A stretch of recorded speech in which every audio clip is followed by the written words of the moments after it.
一齊行6萬步咁樣咧。咁咧跟住佢達成咗之後，佢就有 animation， 每個角色跟住我角色100步，前面佢19000幾個，好唔好意思啊？最少都可能4、5千步啦。如果我100步，馬英天物會發達，會發達，馬英天物會長高，會長高，馬英天物會大力，會大力。好，歡迎大家收聽一個有圖有勵志搞笑節目，我係石。我係 Justin。今日我哋有我哋嘅朋友仔啊 Victor，Hi，Hello，係我哋嘅中學同學。詳情咧唔知睇翻200零集係嘛，差唔多。有朋自遠方來，非奸即盜。係，最於我哋嘅朋友仔啦，就係咁。係老友，係老朋友。我有出現過嘅，所以真係老朋友咯。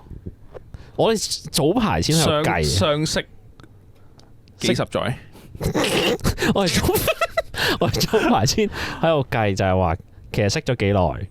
你哋係就嚟識到20年嘅，我應該未到20年。他鄉遇故知，你咪遲1年咯，遲1年咯，遲1年咯，屌咩啊？1年啫咩？唔止。我中2識佢嘅，我中3識你嘅咩？中3同班係咩？我sorry，好有趣嘅 podcast 成個位，我唔記得咗。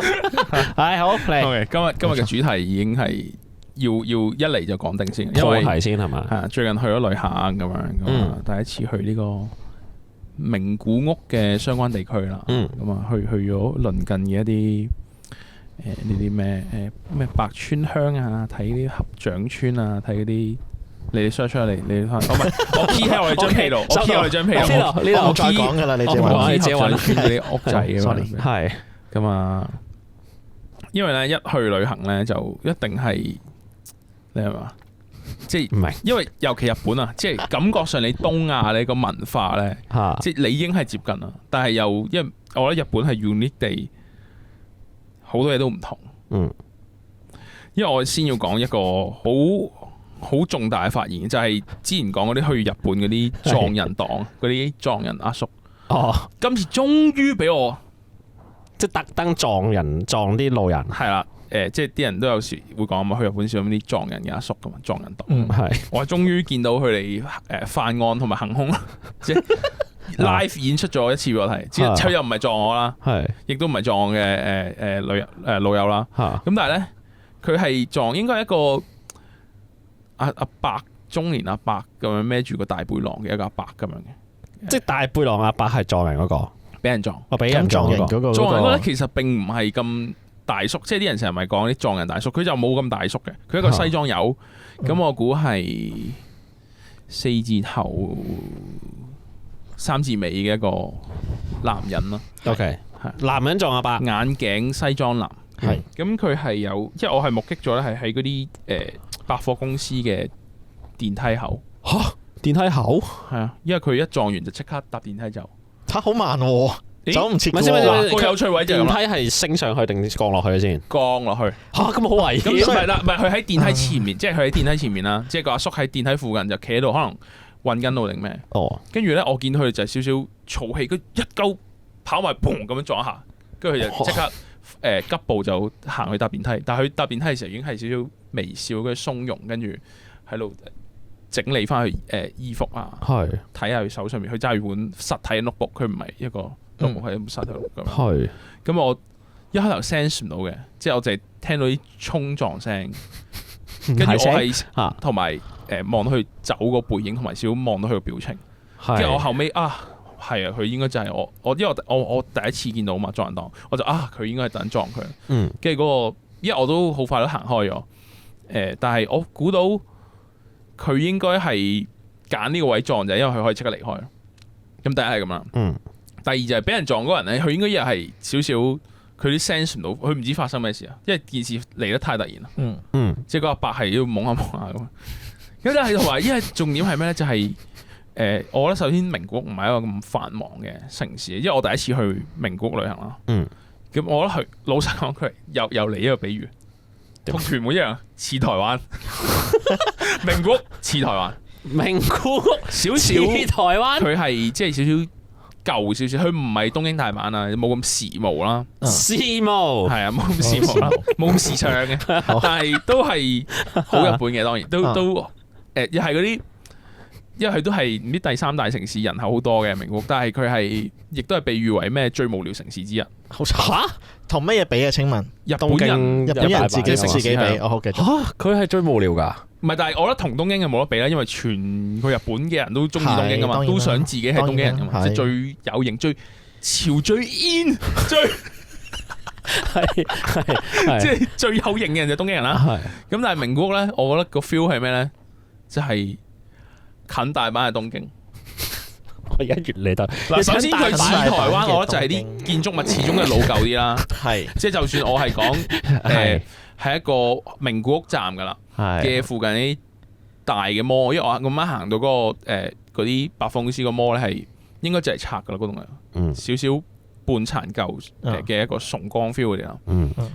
好勁！我仲要咁啱行過，我有 key 翻喺呢個張被度，就係咧我咁啱，因為我行下，即係平時就我係死遊客，即係我乜鳩亂鳩影噶嘛，即係你哇嚇你會亂鳩影嘅咩？原來我拎住嗰個鎖匙扣仔相機啊，哦，咁啦，即係亂鳩影啦。但係點解呢層嗰個 escalator 位咁撚多日本嘅女士喺度影？仲要女士喎，即係可能咁啱嗰個鐘數，除咗我啲死遊客之外，就係啲太太喺度行百貨公司啦，佢哋個個都去影呢個 escalator，好奇怪。跟住我喺度睇一睇，佢可能隔離有啲 note 嘅告示啊，有啲小 band 啊就講啊呢個escalator 呢個叫咩 escalator 叫咩？扶手電梯。呢個扶手電梯就係將會，因為嗰棟樓咧係一舊舊地嘅百貨公司，佢就拆啦，佢就重建咁樣。咁我先睇翻咧，原來嗰個扶手電梯係唔知咩全世界得2部嘅咁樣，即係剩低2部，太經典啦。而佢有咩特別咧？就係我甚至係翻到嚟再喺 Threads 度見到人哋講呢個扶手電梯，我先知有咩特別。就係我唔記得，因為正常其實你平時日日都經過扶手電梯，你唔會留意就係咧，你扶手電梯搭到尾緣嘅時候咧，佢係一個半圓形咁收翻埋嗰個扶手。係啊。咁但係嗰架電梯咧係一個直落。佢個方形，佢係直接去到最尾，佢係落，然後直接插落地嘅。佢就冇呢個圓咁樣收，佢係一個好特別嘅，即係係個扶手定係嗰個梯板啊？扶手唔係人嗰個，係扶手嗰條嘢，即係揸住嗰嚿嘢啦。你右手捉住你平時嗰條黑色嘢啊，佢條黑色嘢去轉翻落去噶嘛？弧住首先，佢而家係直插落個地度，佢一個起角嘅，佢個特別就喺呢個位。OK，咁我 keep 翻嚟啦。睇 YouTube 啊，我哋將片睇到嘅接到咁樣，睇到啦，睇到。對唔住你，as long as你話 keep 翻落嚟呢度嘅時候，我已經喺度諗緊，我個腦已經係我哋係哥斯拉啦，巨人。你頭先講嘅所有嘢我都聽唔到。我係成場呢巨人，我係成場。盡量令佢唔好咁嘈啦，但係艾倫，我進出嚟，我海他超，我進出嚟，然後咁你撞人嗰個嗰個阿叔就係呢個咁有歷史價值嘅扶手電梯。佢唔係呢層，撞緊呢個有歷史價值嘅咧，係高幾層嘅。OK，佢係啲低，但係我就好 shock 噶咁樣啦。咁第二就係咧，即係名古屋呢個地方，點解我話佢係一個近大阪啲嘅東京？就係咩咧？就係除咗佢呢個地方老舊少少，有啲台灣 feel 之外咧，佢啲人啊 gangster 啲啊。即係因為我平時對日本嘅印象，一撚定係唔會亂過馬路噶嘛。係啊，就算亂過，就算深夜啊，條街已經一撚即係乜車都冇啦，都要有我呢個臭遊客，即係海北嗰度嘅時候就係我臭遊客。喂，好撚已經好撚凍啦，嗰時冬天去北海道，跟住就企喺個路邊喺度等馬路，但係一架車都冇我救過。跟住日本人見到有人救過，佢哋都會救過嘅。咁樣啦，咁先有救過情，係講到咁撚凍，凍到傻啦！佢哋都會守規矩，但係名古屋係一個星期一晚，但係我估佢哋飲完少少酒，全部由年輕嘅到好老嘅阿叔阿嬸，全部交過馬路，跟住亦都有啲係日頭嘅時候。台灣呢下台唔台灣？呢下有冇少少台灣？台灣就一定係啦，台灣車都夠揸啦，唔使講。因為我特登揀啲住宿咧，係揀啲超區嘛。跟住咧，我行過一個應該係嗰啲非常之咁住宅區噶啦，咁樣啦。咁可能佢附近亦都嗰個城市規劃唔係咁好，冇咁多過馬路嗰啲燈位嗰啲啦。全部嗰啲師奶全部都交過馬路，有車嘅喎講緊，即係好似香港咁嘛。即係我就覺得喂好型喎，好大阪喎，即係，OK，即係你會以為大阪啲好 gangster，即係好癲噶嘛，大阪人又好粗魯啲啊，狂野啲啊，但係名古屋原來都少狂野咯。我冇去過，我唔知係點啊。其實你去過嘅，我唔大阪我都冇印象，所以我有少少。跟住因為咧咁你可能如果嗰啲日本嗰啲好即係叫做聲色犬馬夜生活啲區，你可能會有一兩條街係旺啲，跟住隔離附近都有旺啲，咁總會有一條街係可能係多啲色情家暴啊，無端案內所多啲嗰啲黑道嗰啲小混混嗰啲人中之龍嗰啲企喺條路嗰啲噶嘛，咁嗰啲咧我又覺得好即係佢哋再 aggressive 啲啊啲人，再撞得勁啲，即係唔係因為嗰啲黑道嗰啲，係因為嗰度附近啲人都係飲酒食嘢，係跟住仲要係行一夜晚，但係佢哋可能飲完2 round 酒，唔係好夜嘅咋，已經全部都行到同好撚近啊嗰啲咧，全部都係咁喎，男女都係有啲gangster，即係好狂野嘅。因為嗱，我嘅印象咧，我嘅印象係咩咧？就係名屋聽落係咪好斯文，有屋字，有古字，係啊。你咁樣講，我個腦 picture 係銀魂咁樣，即係啲人係好光啲時代，係咯，乜交混貼？我覺得唔係嚟自字咯，即係嗰個既定印象，應該嚟自個天氣咯。即係我覺得咧，天氣凍嘅地方咧，啲人會守規矩啲嘅，同埋啲人會禮貌啲，或者係即係疏離啲。個關係喺邊啊？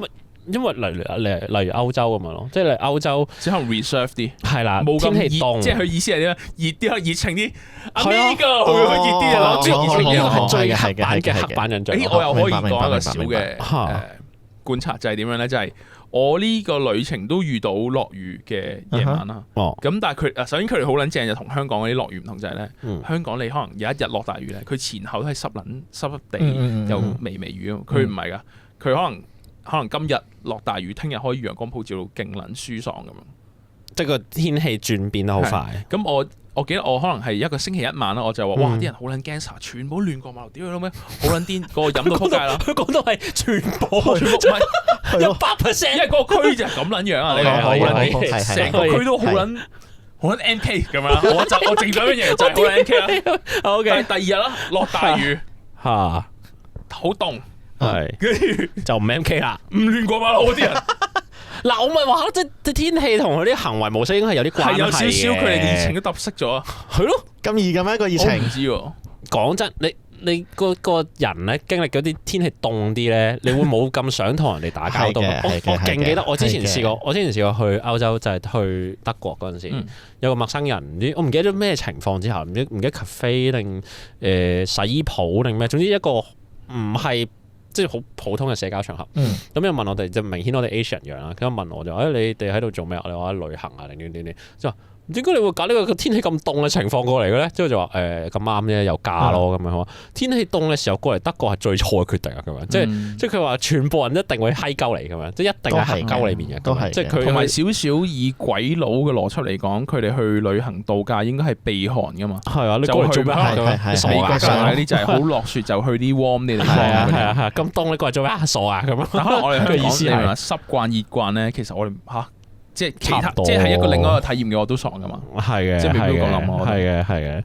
你嗰個撞人黨咧，我早嗰2日咧喺香港，我唔知係咪撞我一模一樣。係，即係有個白人男人啦，咁佢又唔係嗰啲好大隻嗰啲 gym bro 嗰啲咁嘅樣，即係佢純粹係一個男人行過一條窄窄地嘅街，高大啲啊，但係應該高大啲嘅。我其實因為點解我覺得佢係一啲撞人黨呢個 term 未咁勁之前咧，其實你之前行街有冇試過撞到啲人咧？你 feel 到佢真係完全降行咁，即係佢唔想讓。我明啊，行過嚟撞你嗰種。但係嗰啲我哋嗰時未叫撞人黨，純粹係嗰啲人閪咯，即係麻煩咯，係啊，即係佢少少膊頭降起，大家都向前行，可能你哋會擦身而過嘅時候，佢少少唔想讓你，想你讓佢，然後佢 sense 到你唔想讓佢，佢寧願喺度揞起嗰個，即係隻手。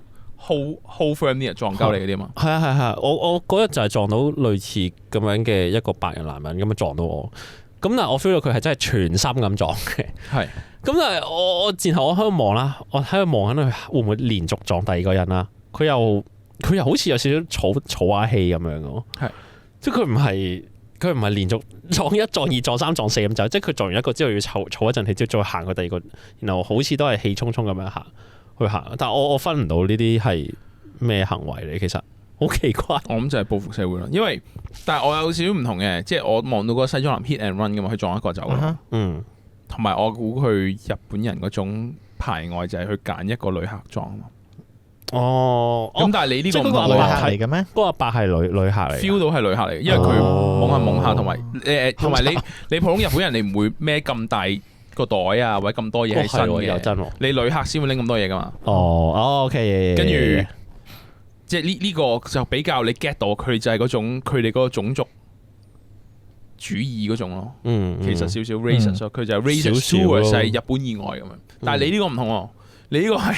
佢反社會唔係，即係佢全部佢都撞，佢意外佢都撞咯。我覺得咁可能都係另一種 racist，因為佢扮啊嘛，佢喺香港，即係佢係咁撞啲黃種人定點樣？可能係咯，我唔知。但係因為始終好難猜度啊，呢啲傻佬要好難猜度。同埋我覺得呢個係呢個係有傳染性嘅，我覺得係。即係你撞完之後咧，你即刻會喺度諗，係咪我唔好啊？即係係咪我行得唔夠有禮物，定係你考驗你？我即刻諗就係，屌，其實我係咪應該嗰下應該要對撞咧？定係應該我會追翻上去撞佢喎？有必要咩？點撞啊？如果你 feel 到佢係專登撞啲人，咁冇人懲罰佢，咁我會做咯。真咩？好難喎！最尾你行街會衝鋒21咁樣？唔係，但係你遇到一個咁 rude 嘅人，你應該俾佢知道社會嘅鐵拳啊嘛，就唔係我唔係出拳，咁我撞翻佢咯。哇！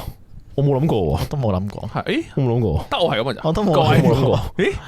得我係咁嘅咋？但係我覺得呢個 hateful 會傳染咯，因為係啊，係，但係憤怒係真係會傳染，越滾越大。因為佢撞完我之後，我即刻嬲撚咗咯。然後會啊，但係我嬲撚咗之後，我喺度諗，我最癲嗰樣嘢係咩咧？我嬲撚咗啦，我記到佢個樣啦，然後佢行，即係我見到佢背脊啦，然後我又冇諗過要做啲咩嘅，即係我冇諗過，喂，做咩撞鳩我咁樣，我又冇當下我冇諗過咁樣啦。咁好啦，我走啦。調轉頭之後，我覺得最傳染性嗰樣嘢係咩？我喺度望，我喺度有少少仇視咧，同我對望即係下1、2個街口同我對望嘅人咧。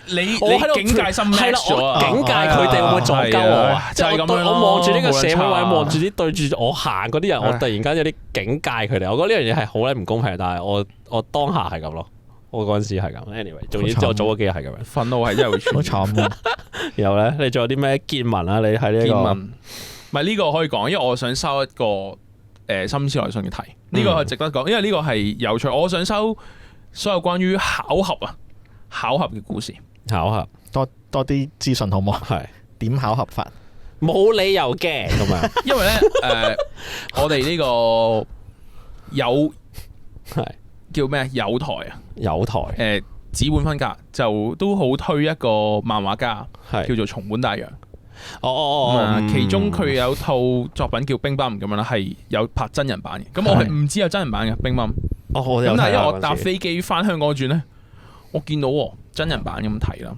係咁因為總之《乒乓》入邊咧有一個球手咧係中國嚟嘅。係咁而呢個真人版咧係李燦森做。我係因為我睇一路睇。一個日本人演嘅戲，都個氣氛。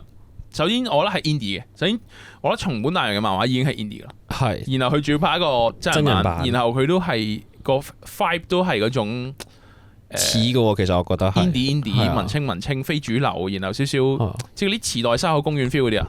然後李燦森出場我就哇咁樣啦。跟住咧我翻嚟就同 Victor 分享啦。係。你飛機睇噶嘛？係我飛機睇呢套戲咧，我係有細個喺有線睇嘅。哇！有線都好型喎，係型噶，係型。我喺有線睇嘅。咁跟住我就即係同 Victor 分享完。咁我覺得唔得，我直頭要，我想 search 翻啊。search 翻嗰個李燦森嘅造型，即係着住嗰啲球手波衫，嗰條乒乓波短褲，有冇啊？唔使嘅，有冇短嘢咁樣。咁我喺 search 嘅時候，即係如果大家有 Google search 過咧，佢啲圖咪會 cite 翻嗰個網址啊！如果你撳大張圖，咁咧李燦森我撳到一張相咧，就係同個男主角合照嘅一張相，咁係一個嚟自唔知太陽報06年超撚舊啦嘅一個報導咁啦，就係講個男主角叫做蛙重陽介墮樓咁樣啦。咁我就 click 入去睇，嗰突然間哇咗下咁樣，蛙中人，係啊，蛙中人，我真係忍唔住話，哇！咁事嚟點咧？就係我係去呢個 trip 咧，都即係我唔知係我路好攰啦，再加可能行程都緊密啦，去咗好多地方，咁我都有 call 下車咁，咁又搭下啲日本嘅的士，咁大多嘅咧，我嘅經驗咧都係靜嘅，佢係同你溝通完揾路咧，跟住就安靜噶啦。即係個司機好安靜，司機好安靜。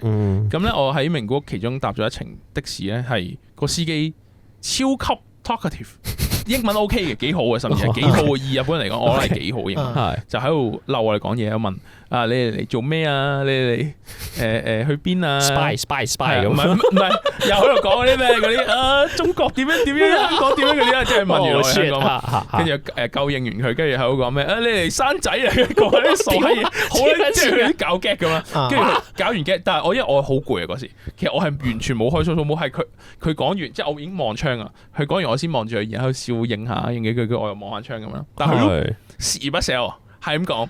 咁係點講咧？佢就係因為沿途即係望好多咧，佢都 keep 住介紹名古屋係一個small town 啊，好細嘅係東京係名古屋嘅廿倍咁樣啦，之後用英文講即係佢背呢啲即係城市資料俾你聽咁樣少少啦。跟住佢又指其實呢度咧係做呢個嗰啲叫咩啊？歌舞伎嗰啲表演嘅場地係 Kabuki 嗰啲，即係我唔知點解，可能因為我前排睇完嗰套。國寶加油，國寶係，所以可能我 get 到佢講咩，OK， 跟住又喺度介紹呢個公園入邊咧就唔知咩偉大建築好多 many famous people 咩 from other country 都 come here 咁啊，咁我就唔知係邊度，因為我少嗰度嗰段英文我聽唔明講咩咁跟住我後尾翻去即係碌翻 Google 咩，原來總之經過某一個公園嘅入邊有個美術館，名古屋嘅美術館同埋名古屋嘅科學館咁，咁我就第日不如行下啦，瞓醒食完早餐去睇咁樣。咁因為咁平時可能譬如我之前同佢一齊去旅行，我哋咪有去下都去下行下美術館，好閒啫。係啊。咁又同埋來都來了，佢可能有啲佢每一期可能會擺個展，可能你俾多少少個入場費，可能睇埋入場費再特展就睇埋咁樣咯。咁個展咧一行入去咧係佢一個掛喺空中嘅雕像，係一個跌緊落嚟嘅人，一個 falling down 咁呢個男人咁跌落嚟嘅。咁佢類似個展就係講住一個嗰個日本籍嘅策展人，佢就嗰個跌落嚟嘅男人咧，唔係佢嘅作品嚟，係另一個鬼佬嘅作品。即係揾另外一個作品翻嚟啦，係啦，就擺喺佢展，佢又展有個 film 咁嘛。咁但係咧呢個好似呢個跌落嚟嘅男人嘅雕像咧，就應該係不嬲都擺喺名古屋美術館，所以佢就想攞嚟用。然後佢發現呢個人咧係未死，即係咁有時你啲藝術品係個創作嗰個人已經死咗啦嘛。咁佢就咁不如可能睇下可唔可以搞啲咩 collab 咁樣，就 email 佢。咁佢就甚至佢有將嗰段 email 係。嗰段對話係整埋喺嗰個創作面嘅，咁嗰個創作咧係打喺一堆乒乓波台度嗰個 email 嗰段，咁而佢內容係有人就講啦，咁佢內容咧就喺度講話即係佢首先就係一個好蠢嘅日本人譯咗英文嘅 email send 過嚟，然後一個鬼佬藝術家悄悄地 hea 地咁鳩覆下佢。然後即係可能嗰個你，因為佢會去成段 email 黐埋啲 time code 咧，即係你 feel 到兩封一封啦，即係日本人兩封，鬼佬封一封嗰啲啦，即係少少，因為又唔係佢剪佢，咁但係總之佢就同佢分享話，我睇你呢個跌落嚟的人嘅一個作品 art piece，我諗起啲咩就係咁嘅，就係 Japan 有個 actress， 有個 actor， 有個 famous actor， 有個男人咧，佢好 famous 嘅就係墮樓之後咧。就驚奇地毫髮無傷咁生存咗，而且佢之後就繼續重影，甚至佢亦都有喺一啲電影入邊演呢啲墮下嘅橋段，係即係佢就分享翻呢啲 blah blah 咁咯。跟住我翻咗嚟香港嗰一刻，我睇個新聞，蛙塚洋介就係演乒乓個男主角啦。然後喺乒乓入邊佢有啲墮下嘅一啲劇情啦，然後我睇到嗰個就係李燦森同蛙塚洋介合照嗰個新聞，就係講蛙塚洋介喺佢寓所就墮樓啦，疑似自殺啦，然後神奇咁樣唔知俾鐵絲網撈住咗，所以毫髮無傷啦。之後亦都繼續話我唔小心咋定點樣，跟住就繼續佢嘅演藝嘅生涯啦。跟住我突然間哇嗰個巧合就係我都冇諗過呢個人就係嗰個人啦。之後我又唔知佢就咁講一個 Japanese famous actor，佢冇講係邊個噶嘛，佢冇講係咩戲。但我就咁啱喺翻嚟嘅程睇咗嗰套戲。我甚至我睇嘅戲都唔知啦，翻嚟嘅時候想 search 李燦森俾 Victor 睇嘅時候，我先知原來連埋咗，我就覺得哇呢個真係一個巧合，連埋咗，講唔出啲咩大道理，但係好有趣。連埋咗，係啊，即係呢個巧合。我想收呢個巧合嘅時候，好有趣。收咯，我 OK 啊，呢個有趣。但係你唔講你唔知，同埋我覺得係你冇要同人講，應該點講咧？呢個故仔最有冇 sharing 嘅話，係唔會再進展。應該你係冇想發掘佢係邊個，然後突然間咧就屌啊！原來佢係蛙涌洋介，咁樣先至會有嗰個神奇嘅 magic。因為講真，佢個展我都說不出個所以然，我都係唔明想講咩，淨係記住咗嗰啲。有啲我再 key 翻，我有張相，其實sorry 有抄咗，sorry 有抄咗，OK 交用㗎啦，明㗎啦，我都有放喺小英嘅 Discord。OK 可以。咁啊，講起即係我頭先講下搭呢個日本嘅的士啦，咁啊即係都遇過好多唔同嘅司機，咁有啲好安靜，有頭先嗰個英文好叻嗰個 talkative 嗰佬咯。對唔住，請問佢係咪要評分㗎？佢講咁多嘢，原因係咪上嚟？我問咋，即係會唔會有評分係？我應該唔係啊，佢哋純粹係好敬業咯，即係日本嗰啲的士咧，千祈唔好主動開門閂門嚟提大家。我真係試過一次，一道門係佢屌到仆街，係啊，佢道門係佢，一定係佢開，你唔好掂佢道門。我掂過啦，唔好扮佢道門，千祈唔好啊！即係因為你尊重佢咧，就係佢要開門俾你。佢要落車，即係個司機要落車，我知道佢開門俾你上車，幫你閂門，係咁樣，係成套係咁樣。嗱，我就唔知啊，即係我唔知係點樣，但係總之我淨係試過一次，係行總之的士站，咩香港的士站上的士個 practice 係打開個車門坐入去，同佢講我去邊閂翻對車門，就係咁啫嘛。我一打開車門，即係已經嬲撚到戇鳩，即係已經嬲到超戇鳩。要嬲啊，去到嬲啊，好撚嬲啊！有必要嬲咩？超嬲啊！但係冇人知㗎。咩冇人知啊？唔係，但係日本人就會即係你嚟我哋地方就要知我哋嘅規矩。你冇人知個規矩？唔係 I mean 即係如果你開咗門，冇人會話佢㗎嘛，冇人知道，即係佢老細唔會知道今日我唔係，但係呢個就係佢哋個認真，就係佢嘅規矩，佢份工嘅規則就係咁樣咯。但係我覺得可能調轉喎，就係佢驚你整鳩嗰架車，可能係咁啩。我覺得一啲啲，但係我都覺得係有啲係佢個專業，佢就係咁樣。亦都可能係。同埋因為佢始終佢哋係真係佢一個月薪，即係佢哋嘅職業就係計程車司機，佢唔係譬如你話。可能香港的士司機就係你拼搏啲揾多啲錢㗎嘛，個本質有少少唔同啫，因為佢收月薪，佢個本質就係司機，而我的士司機就係做呢個 service， 除咗揸車你之外，就係幫你開門同埋幫你閂門，可能係咁樣。因為嗰個的士司機係我去過咁多次，即係去過幾次日本啦，嗰個人係我見過最嬲嘅日本人咯。你激嬲？講起嬲日本人，我都有嬲日本人。佢真係嬲到我打交我。因為老實我見到嗰個撞人黨嗰個，佢唔算嬲，因為佢爽添嘛，佢撞到。佢好似幾開心。我有人可以講嬲嘅，但係講的士司機咧，我有一程我真係唔知，我係諗唔明係可以點樣，就係總之有一程又係好撚攰啦，跟住就 call 車咁樣，咁上個的士，跟住一上我已經知出事啦。應該車入邊好焗咯，即係可能出邊啲。凍嘅度，佢可能冇開冷氣，亦都冇開好多窗咁嘛。有條罅仔咁，嗰條罅仔我生機，因為入到去哇，成屎味，人屎味，的士入邊係啊，嚇，但係個車廂潔淨嘅咁樣啦，咁我就嗰陣味究竟係佢個人 produce 好多散咗屎味，定係賴撚咗屎，定係上一個客其實係賴咗屎去清潔完嚟接，但係我就諗唔明啊，即係咁，如果你上個客賴斯，佢正常以日本人嗰個敬業樂業，佢冇理由即刻車下個客噶嘛。係。咁我就諗會唔會，即係我幻想，即係會唔會係佢敬業到就係，總之我係的士司機，我翻呢間我就要揸足咁多時長嘅車，我賴屎我哋不惜一齊車呢個客去目的地。好感動啊！唔係佢會入緊片，其實佢啲屎已經賴出嚟，有冇機會先？好感動啊！我唔知，因為我你尊重呢份工，大佬。因為真係好濃嘅屎，我人生冇試過係咁樣。定係會唔會係你自己啊？即係應該唔會啩？唔會啦。我唔係我去日本，我唔知係咪我去旅行定咩？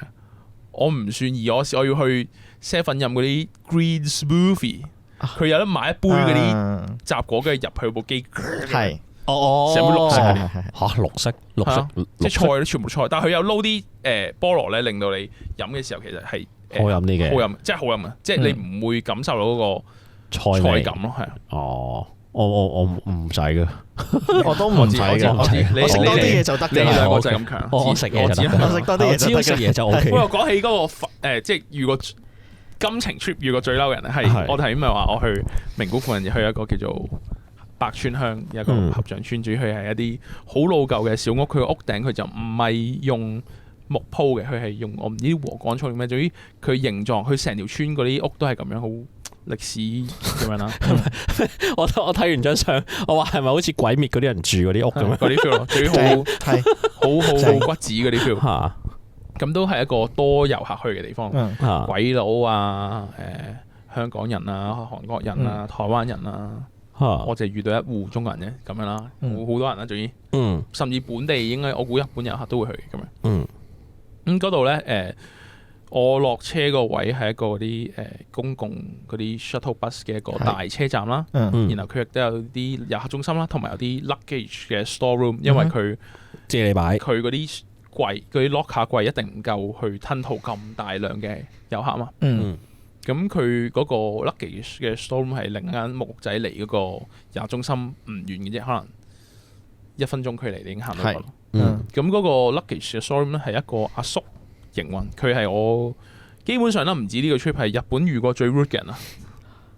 係啊，咁佢係即係本身已經係唔好態度咯，就係入去啦，咁佢即係你第二個嗰個加油行李，唔係因為講得太多故事要撈啊。sorry， 我迷失咗係。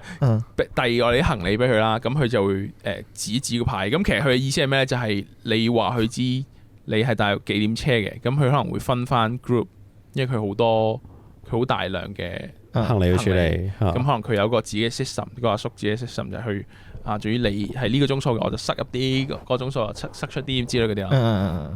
咁但係因為佢一開頭咧指嗰張嘢，我以為佢係意思係留意翻你自己搭車嘅時間，因為我以為佢係遊客中心嘅附屬嘅一間木屋仔啊。所以我以為佢只係優先提醒，總之記住啊，你記住翻嚟攞你嘅 luggage 咁樣啦。因為我有個牌，譬如我56嘅話，咁佢理應係會知道56個 luggage 擺邊㗎，唔需要拼翻個時間。因為即係我一開始未知佢嘅 system 係佢個排列方法係 link 翻嗰個搭車時間嘅咁樣。OK，咁我就OK，我以為佢指我題，我咪講 OK 咯咁樣。我都微笑，即係我話佢係超啦嘛。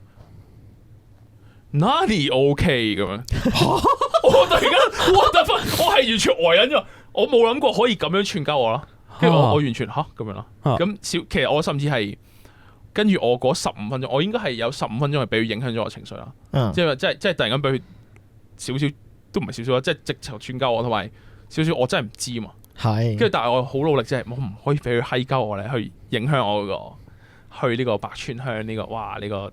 觀光嘅心情，完咗 OK。咁你知咧？呢個白川鄉嘅旅程啊，比我哋想象中係短啊。我哋行完之後發現，其實走得噶啦。不如我哋睇下最近下班車，不如下班車走咯。嗱，咁就我老友就負責去買飛，我就要翻去拎 luggage。咁跟住咧就撲街啦。咁俾我調轉喎。係，唔係？但係總之嗰次係咁，唔係我有少少覺得，我彈咗佢啦，因為佢一定係噶咯。OK，咁已經其實我哋已經少少講啦，因為我哋要想即刻買下班車走，我哋想頭也不回離開，因為已經行完啊嘛。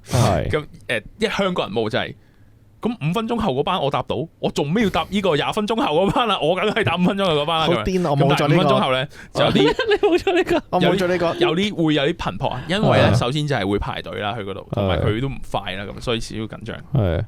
咁終於排到我啦，咁我就俾個牌佢，跟住佢問我時間，佢佢已經基本上屌你咁戇鳩咩？呢個鐘數你仆你個街，但係佢講日文啦，當然啦。咁我已經唔理啦。但幾好笑，即係佢已經完全佢冇收埋，即係佢閪仔屌你老味，即係佢已經屌柒我啦，之後我聽唔明就咁。咁跟住後邊咧，我彈住佢啲 negative， 跟住後邊有人問，跟住佢敷即係可能佢間鋪已經敷，佢唔幫人收 luggage， 跟住後邊有啲鬼佬啊，有啲韓國人嘅。即係點樣打交叉？佢打交叉，跟住指嗰張牌，有張牌我敷咗咁啦。跟住指嗰張牌咧，離我個頭好近，即係佢少等上係我，即係譬如Isaac 係我係佢啦佢，即係少少想，即係你話想搞鳩我，即係想撩交打定點樣？跟住我當然我一定坦手，我唔會嬲啊咁樣。即係我大約係咁咯，嗰個 interaction。請問咩年紀啊？嗰個叔叔，我估5張未6張咁。佢成個呢個遊客服務 centre 得佢一個㗎？呢個 luggage 咧，應該咧呢幾年都係得佢，因為咧我去翻 Google 咧，佢暫時評分係2點幾分，佢2點幾分入邊咧有1-2個鬼佬嘅 comment 咧係俾5星佢，但係除此之外咧係全部都話我係日本見過最 rude 嘅人，呢個阿叔係點樣？有人影佢嘅背影，呢個阿叔大家小心啲啊，千祈唔好唔啱時間去拎翻啊，因為佢會屌撚出你啊！佢全部啲韓文啊、意大利文啊，全部都有人講咯。哦，即係呢個出咗名嘅呢個，但係你去擺得幾之前，當然你唔好揀啦，你冇人拖住個喼去行山㗎嘛，你話？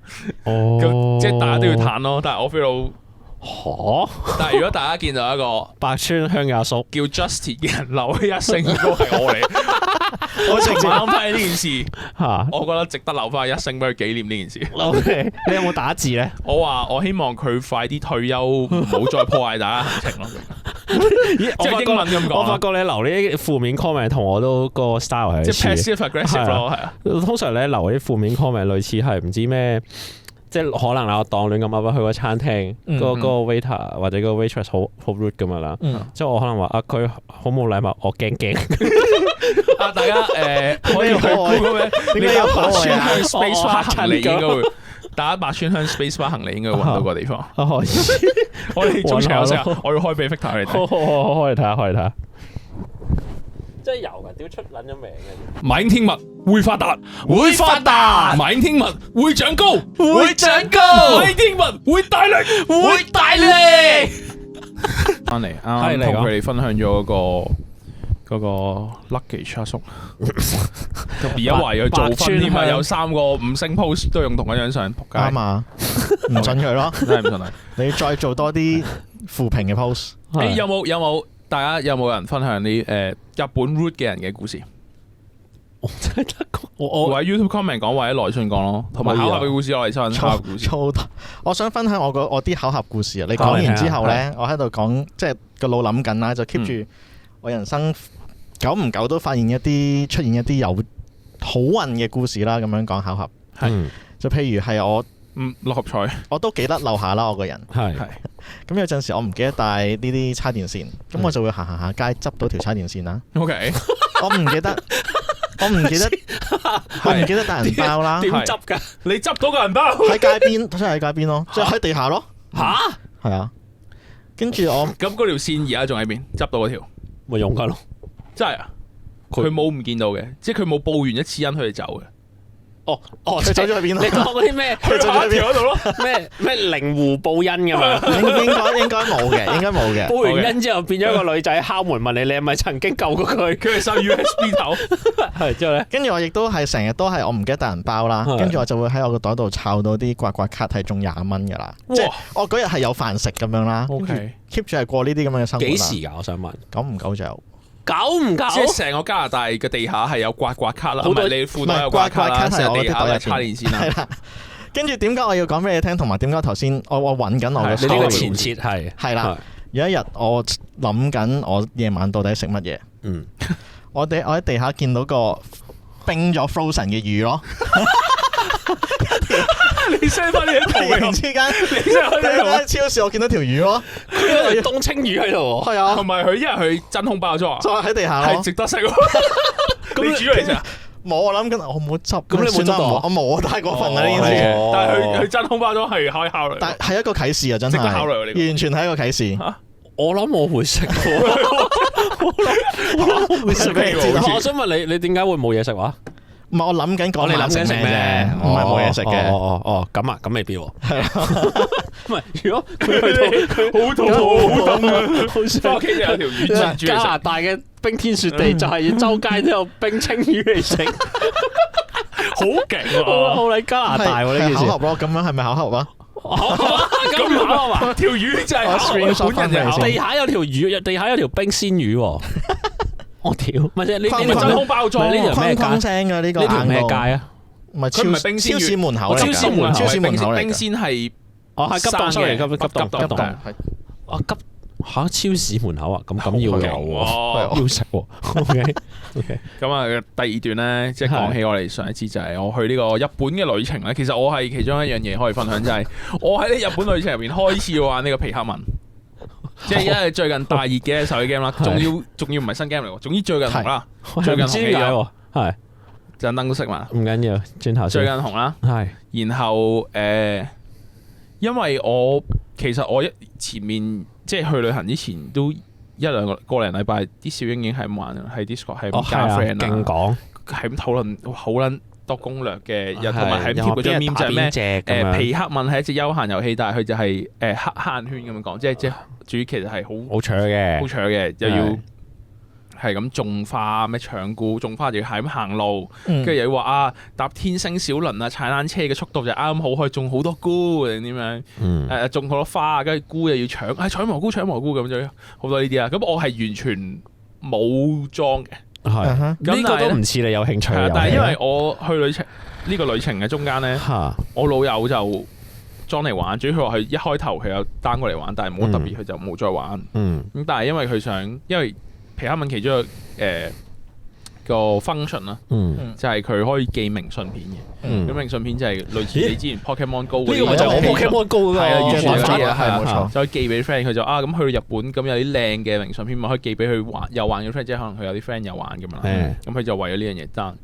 咁因為咧，咁本來你去旅行就咁樣睇完一堆嘢，跟住好攰就坐喺度食嘢食飯嘅時候就少熄機或者咩，佢就可以喺玩你嘅皮克文。跟住可能或者去行路就種翻。咁少你話燒到仆街，定我都裝嚟睇下係發生咩事咁樣。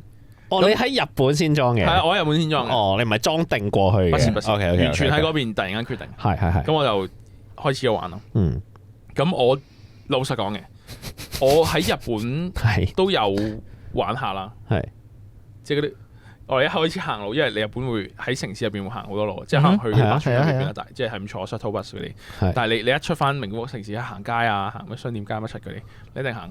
跟住就會嗰啲，喂，你開始咁種花唔講咁提我，要開種花你行路嘛，咁好晒。即係你開始 care 隻 game 啦。係啊。咁但係直至咩咧？就基本上咧，直至我哋落飛機啊。係。咁咧喺香港，你知我哋香港國際機場幾咁繁忙，幾咁係啊。幾咁 crowd，咁嗰個飛機拍緊嘅時候未落得機咧，但係已經有上網啦。咁我就中定先皮克文咯。但我當我見到第一個最接近 location 係寫啲香港嘢，唔係啲日本嘢，即係你唔係寫日文，唔值得啦。唔係我即刻咯，哇！隻 game 好 low 啊，唔靚嘅，冇禮貌，唔係唔靚嘅，即係寫啲中文或者英文唔靚咯。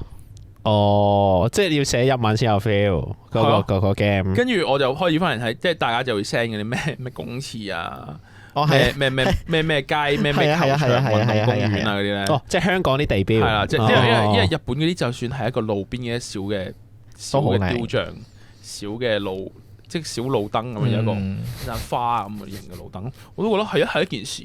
點解香港啲咩月榕莊咁影出乜嘢啊？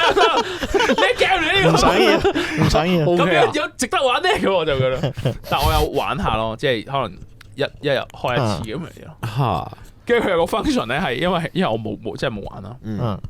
咁亦都有時可能我搭即係出入嘅時候搭巴士或者搭地鐵，咁其實未必真係會開嗰隻 game 嚟玩咯。咁所以可能淨係計少少步數咁樣，又冇一種花。跟住我唔記得，我 join 咗啲朋友，佢唔知有個一起散步吧，有個 function 就係你係可以一齊目標係一齊行6萬步咁樣咧。咁咧跟住佢達成咗之後，佢就有 animation，每個角色跟住我角色100步，前邊1,900幾個，好唔好意思啊，最少都可能4,000-5,000貨啦。如果我一個，但係我可以個起感就係大家都個咁開心啊！你都一齊開心。但我其實呢隻 game 咧，我係有諗過單嘅，但係因為我覺得佢個公仔唔靚，即係唔吸引我。佢係 V 嗰個公仔，個咪公仔。係啊。哦，係咩？係啊。因為佢開 account 可以 link 嗰啲Google 啊之外咧，佢可以引計你個 Nintendo 嗰個，因為佢任天堂噶嘛。你 Nintendo 嗰個咧就會有自己 V 個樣，咁可以引計嗰個樣。但係咁所以佢 kind of 其實個 system 就係 V 個樣嚟，個 Mi MII。係。因為我覺得嗰個公仔唔吸引我，而我覺得嗰隻嘢嗰隻皮係咪都明白㗎？唔係特別得意。我其實咧係好中意行某類型嘅商鋪嘅，嗰啲商鋪就係關於呢啲次文化 ACG 啊嗰啲鋪頭咩 figure 啊乜乜其實我好少會買，好少會消費，但係我都中意去睇嘅，即係咁睇啲 product 啊點樣。而任天堂 show 咧，我成日都去睇嘅，即係可能都會經過就下去睇下先。但係雖然我唔會消費，但係我會下去，我望下先。好想買，唔買咁樣，通常都係咁樣。但係程序你都唔係特別中意任天堂系列嘅嘢。Pokemon 除咗我每次都係下去睇。但係 Pokemon 我同任天堂自家其他嘢嗰個 aesthetic 有少少唔同。Pokemon 再得意啲啊嘛。係啦 ，Pokemon 就好得意。皮克敏係嗰啲醜嘅得意啊，我認為係即係嗰啲隻眼分到好開啊，有啲好肥啊，有啲係單皮好樣衰咁嗰啲。我覺得佢連醜嘅得意都唔係啊，即係佢未到醜到好醜，即係佢就醜唔夠啊！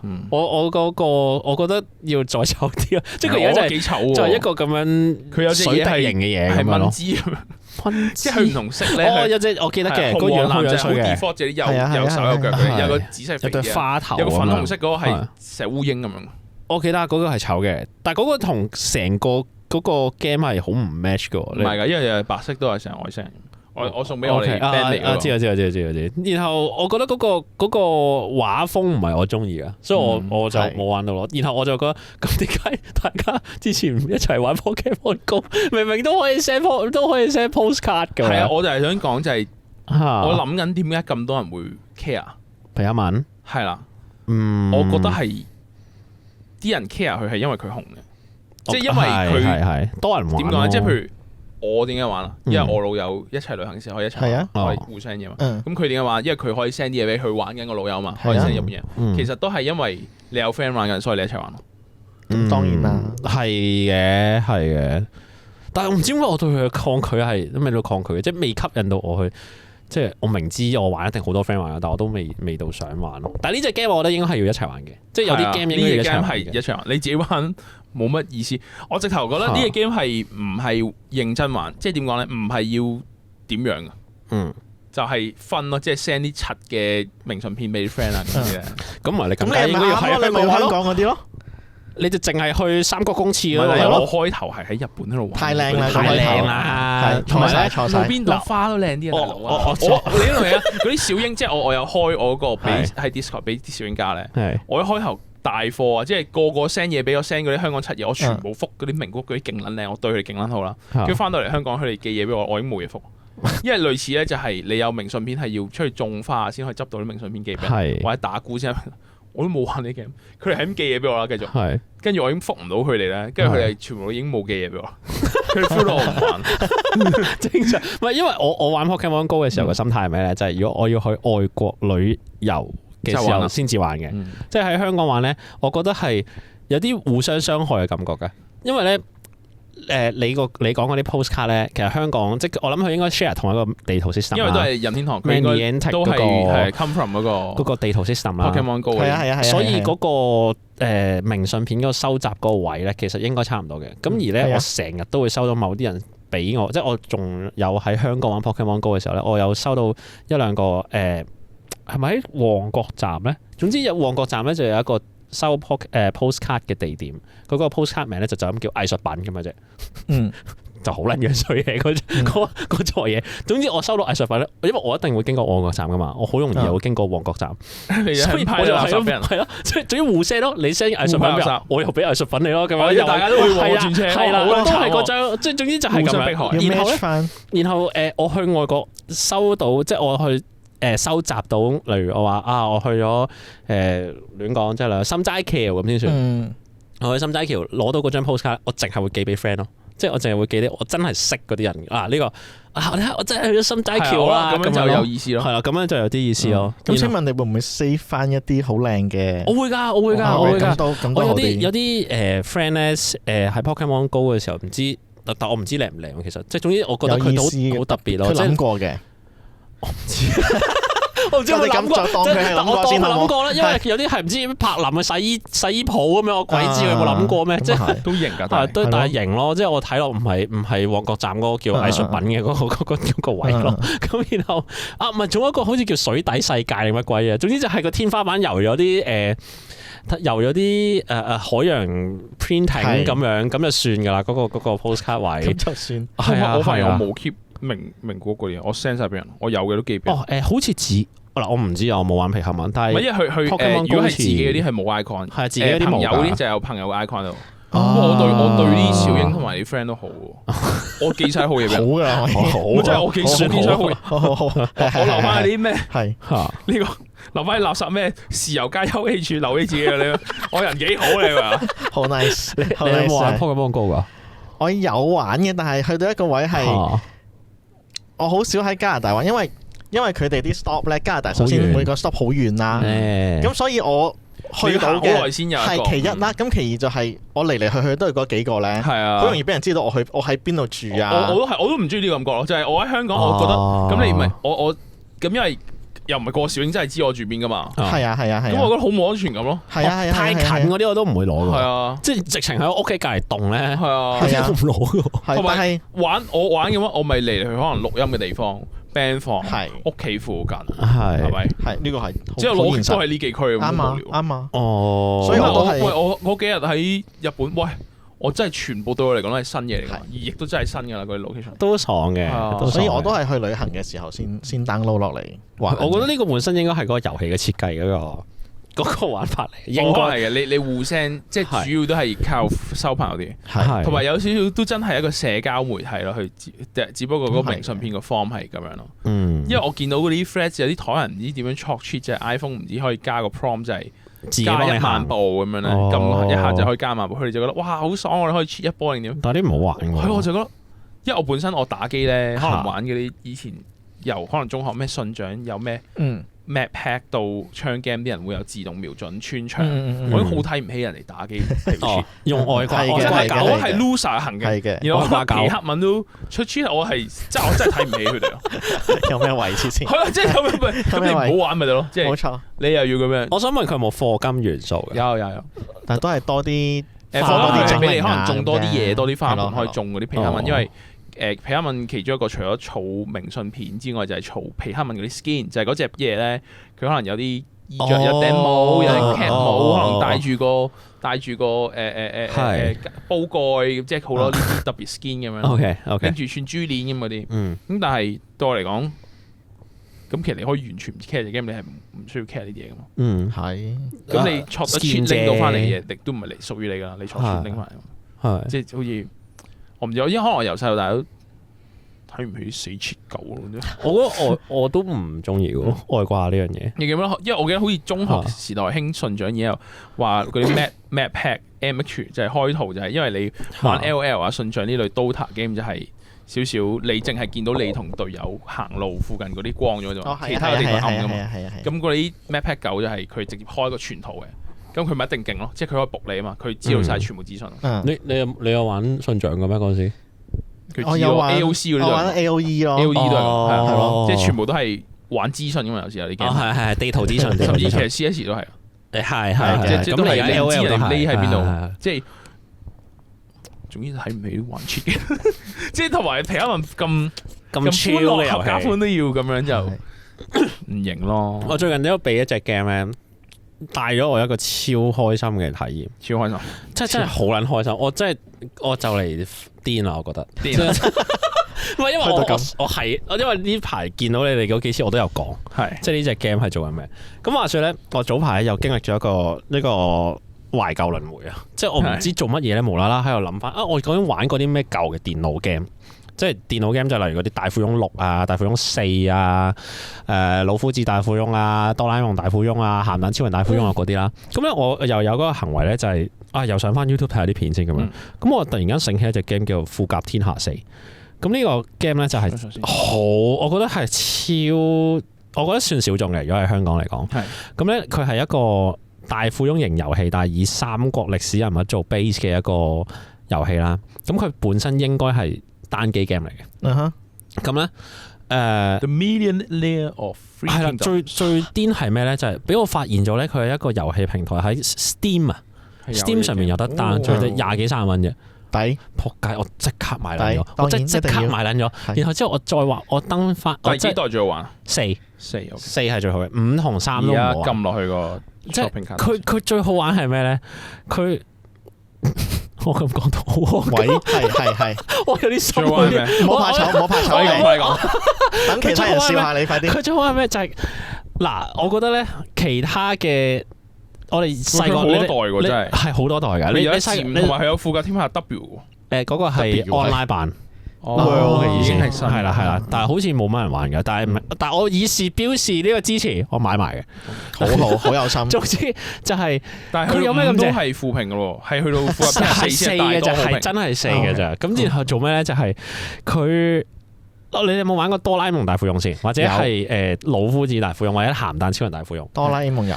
佢嗰個通常都係玩買地，然後起樓、踩中俾錢，或者玩啲小遊戲多啲錢咁樣啦。咁但係咧，因為佢係一個三國時代嘅 base 嘅主題啦，所以咧你買咗笪地咧，你要駐軍駐你兵入去嘅。咁然後你就要度好你隨軍嘅兵有幾多人，駐落去個城市有幾多人。即係例如我佔領咗個城市要赤壁啦，咁我掉1000人落去好啊，500人落去好啊，定轟5000人落去好咧咁樣。咁呢個第一，然後你又決定有啲咩將領咧，就放入去個城市度啦。咁佢就會做嗰個城市個行政首相啦。佢就會喺嗰個城市度打骰啦。咁有啲將領咧就係叻守城，有啲咧就叻攻城咁樣嗰啲啦。咁其實入邊已經幾個 system 喺入邊啦。咁然後仲要再加咧，就係你踩中人哋個城咧，你可以揀同佢隻抽啦，你可以打佢個城啦，點就可以唔使俾錢，或者俾錢點。咁已經有好多個方法去玩呢個大富翁嘅 system 嘅 game 咁樣。我嗰陣時迷上咗，我係重回翻嗰陣時嗰個我玩緊。好開心啊！呢個咁。屌你呢個我中3差唔多中2、3最撚迷嘅其中一個 game，我係咁撚玩。嗰陣時然後我望一望個鐘，因為我 down 嘅時候咧都深夜噶，我玩嘅時候咧已經玩到可能2、3點。我望一望個鐘嘅時候，我覺得其實呢個地球有機會喺嗰一日2點32分得我一個玩緊呢隻 game，你有冇諗過？太小眾，因為真係太少。未必嘅，但係我睇 Steam 都多人好評嘅喎。哇！但係你諗下2點32分係有得睇同時線上人數噶嘛？係咩？係啊，但我唔知係咪淨係只限有 online 元素嘅 game 先咁。我唔知。求其而家睇下。你可唔可以幫我而家望下？我而家係香港地產王，因為我睇緊你個富甲天下咧個公司，我見到咁撚多舊嘢，跟住佢有個 game 叫香港地產王。我決定呢個都加入我願望清單。唔係，因為佢最正係咩？就係我覺得我唔使嗰下咧，我係覺得，我可唔可以開嗰個 online 版咧？反正我都買咗啦，今日啦，我係覺得我唔使嘅，即係我覺得嗰個樂趣咧，就係來自於可能我揾翻我中2、3玩過嘅 game 之後，仆街我又玩得翻，同埋咧佢咧玩得翻之餘咧，佢唔係一個即係一個好爛嘅遊戲，即係例如你而家可能玩翻一啲舊嘅 game，你會覺得哇，點解啲操作咁渣啊？或者點解咁難玩啊？同埋節奏會唔會覺得好慢咧？完全唔覺喎，因為佢已經可以，你個完全真係完全唔覺，因為佢可以較快啊！佢俾你較快嘅，係啊，即係佢俾你，即係好似你模擬器可以加速咁樣玩翻。佢俾你㗎，佢以前已經有噶啦。講緊你講呢樣嘢咧，仲要講中2、3咧，我完全諗起一個回憶。嗱，呢個就係巧合嘅故事，各位收緊巧合嘅來信。因為咧有 reference，我中1嘅時候好中意玩一隻 PS2 嘅 game 叫做《戰國無雙2》，咁佢同《三國無雙》嗰啲差唔多，一篇咁樣啦。係啊，國草式遊戲有個 game 叫做雙陸。咁首先雙陸係一隻日本式嘅一打一類大富翁遊戲。咁但係《戰國無雙2》入邊雙陸嘅模式咧，其實就係4個角色啦，就其實同大富翁一模一樣。然後入邊咧，我依稀印象嚇，即係佢另外有一個模式係大富翁咁樣。係啊，但係入邊會有啲小遊戲係要打嘅，係啦，但係又唔識喎，其實同你冇見過。啱講啲嘢好撚似，真係㗎？係啊。嚇！但係你冇回憶，你玩翻 BB 咩？但係我而家唔係好想玩富甲天下，我想玩翻《戰國無雙2》入邊嗰個雙龍模式。我覺得個位就係佢呢個 game 咧，其實嗰個 gameplay 係咪真係咁好睇？因為咧，你睇到嗰啲圖咧，其實都小柒噶嘛，講真，都有年代感噶嘛，即係都有種嗰陣時好多嗰啲就 feel 到佢20年前咯，總之係20年前嘅 game 嗰啲立體圖啊，嗰啲樣啦，核突 3D 啦，你 Steam Search 富甲天下有，你揾嗰啲圖啊，即係核突 3D，同埋咧佢唔齊格數嘅，即係佢啲動作咧，其實可能係。你正常可能24格咁啦，佢都可能得14格咁樣，即係卡嘅，係卡嘅咁樣。咁然後唔得，但係嗰個味道啊！我明啊，因為我明點解呢個 nostalgic 咧，就係因為我講我呢個中意嘅戰國無雙2咧，點解我要玩呢個雙龍模式？係因為其實我係正常嗰啲模式咧，我已經玩爆晒。即係戰國無雙2咧，佢未係好多角色，我記得可能30零個定點樣啦。我已經全部30零個都99叻咗，拎晒最勁嘅武器。你全部99啊？中間其實好密，我唔知點解。What the fuck？ shout 兩個同學仔，至於佢哋叫 Louis 同 Miguel， 佢哋兩個同我一樣勁沉迷呢個 game， 我哋全部都99叻呢個 game。黐線 ，OK， 好癲啊！我未成功過99。跟住，所以我先玩呢個 game， 我唔會齊咯。有啲樣衰你唔想用噶嘛。然後我大個，我估我幾年前啫，真係我都好多年後啦。我喺嗰啲 PC 嗰啲模擬器揾翻 PS2 啲《戰國無雙2》，因為我其中一個印象就係，我覺得《戰國無雙2》，因為我以前玩三國無雙先嘛，《戰國無雙2》係新代啲，啲風景係靚啲。係咪水墨畫嗰個啊？唔係，純粹係風景靚啲，可能有啲地台有啲瀑布流水，我諗住開入去睇啦。係。但係蒙撚到撲街，即係我而家睇翻就哇唔撚係同幻想，或者以印象中當年望就覺得好撚靚，但係用翻而家個 standard 就屈，有時屈，真係太舊啦，太蒙啦咁。Victor 你有冇呢啲？我揾緊啦，你講完之後係咪啊？屌，我有一個好中意玩嘅 game，係機戰嗰個玩法嘅，但係光之即係超人咯。你有冇玩過？PS 嘅電腦㗎，跟住你係除咗點講啊？你控制嘅首先係戰機咁樣啦，跟住你揀嗰個機師就係會變做機械人，變做超人，係咯。我有啲印象，我想話咧，我好中意嗰個 game。你呢個情況咧，你唔好放棄佢。我就係問 AI。我曾經有隻咁嘅 game，你可唔可以幫我揾係咩？然後我揾到。請問你個 keywords 係咩啊？我咪話有隻 game 嗱，我要揾 PlayStation 有隻 game 係咁嘅。我嗰陣時咧我又係進入咗嗰個懷舊輪迴啦。咁我想揾一隻 game 喺 PlayStation 上面叫超級特攝大戰。吓，睇下係咪啊？係咪啊？睇下 PlayStation 嗰啲嘅。唔知係咪？唔係我喺電腦玩嘅。嗱。唔係，但會唔會移植先？有可能嘅，唔知。但係 anyway，總之我又想玩一隻我細個玩過嘅 game。咁嗰隻 game 係咁嘅，個背景主題咧就係我係外星人嚟到咗地球。咁咧嚟到咗地球咧，我就要因為我個飛船飛唔走，咁唯有咧我點先可以係咪呢個啊？黐黐地喎。唔係啊，唔係咁樣㗎。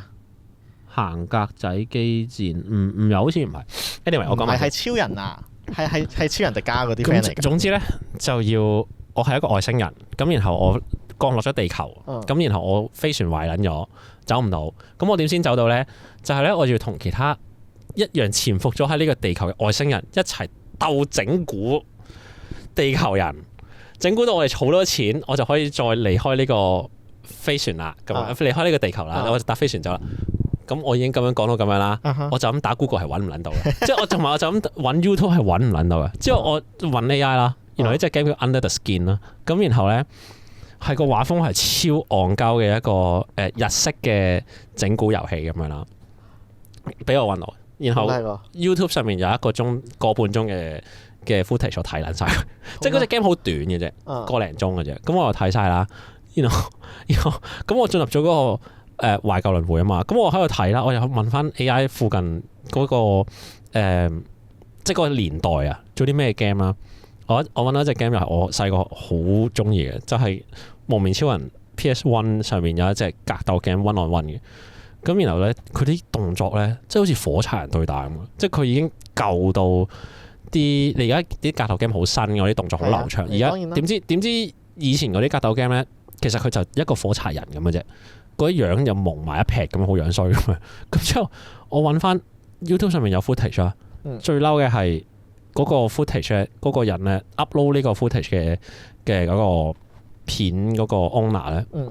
佢打呢一個幪面超人嘅方法，淨係識得用一招嚟打。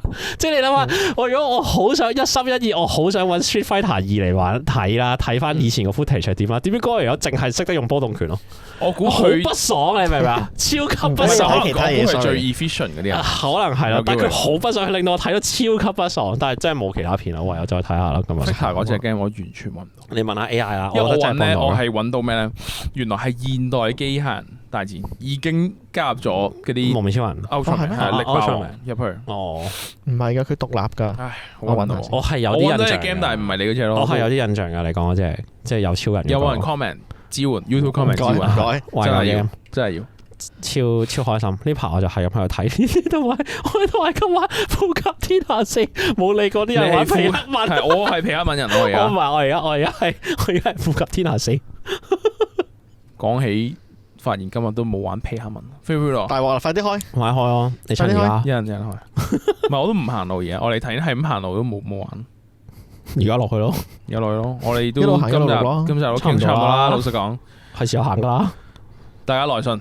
好支援啊！有冇巧合嘅故事？可以。有冇或者 YouTube comment 啦？日本遇過最 rude 嘅人，可以。同埋 Victor 講嗰隻超人嘅機戰 game，可以。好冇？我哋係黎智英，我哋今集傾到差唔多啦。我哋揾唔到啊，算啦。Description 入邊有我哋嘅 Patreon，又可以入嚟我哋 Discord 傾偈咯，同我哋分享，加我哋做皮克文好友，或者。照講唔係開咯，照講 sorry 係 merge 嘅 link 支持啲節目，好冇？我哋下度見，拜拜拜。我哋開咗 Patreon 啦，公司嘅例會咧你就唔想開啦，大英帝國啊你就可以 join 啦，詳細撳 link 睇我哋嘅 Patreon。